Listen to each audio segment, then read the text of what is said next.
搬入一個新地方，最怕咩啊？人生路不熟啊嘛。但喺桃園，我哋將陌生感變成咗一場探險。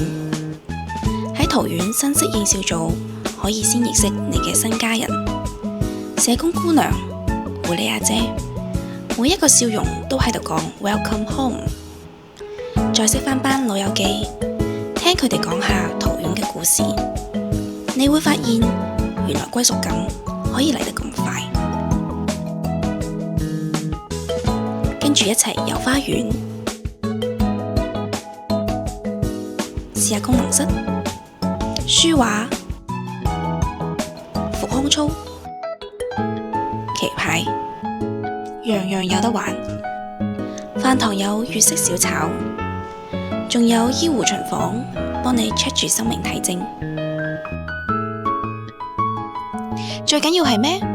香港團嘅老友記都話，呢度真係可以開啟第二種人生。桃園福利中心新入住適應小組持續開班，唔使驚，家燕姐喺大廳，桃園就係你嘅第二個家。